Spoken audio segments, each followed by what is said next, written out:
আমি তোমাকে অনেক ভালোবাসতাম, যদিও তুমিও আমাকে কখনো কম ভালোবাসবে না। আমার বাসা থেকে বিয়ের জন্য অনেক প্রেশার ক্রিয়েট করছিল, অনেক বেশি। আমি অনেক আশা করছিলাম যে তুমি আমাকে একটু সাপোর্ট করবা, একটা জব নিবা, সেটাও যদি না পারো অ্যাটলিস্ট আমাকে নিয়ে পালিয়ে যাবা। তুমি সেটা করোনি, তোমাকে সাপোর্টই দাওনি।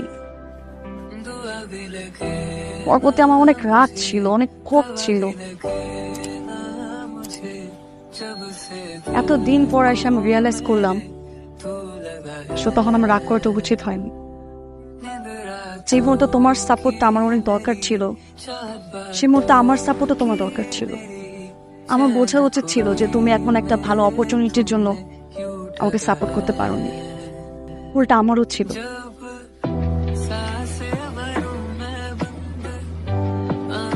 Fine, I am sorry. আমার দুজনের একটা ভুল বোঝাবুঝির কারণে আমাদের এত সুন্দর একটা সম্পর্ক নষ্ট হয়ে গেছে। সেই ভুল বোঝাবুঝির জিদ ধরে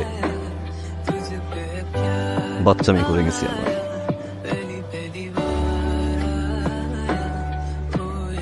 ঠিক হয়নি।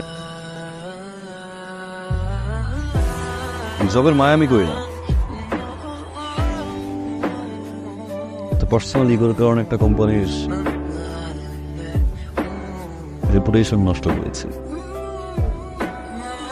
মেন্টালি হচ্ছে। এখনো ভালোবাসো?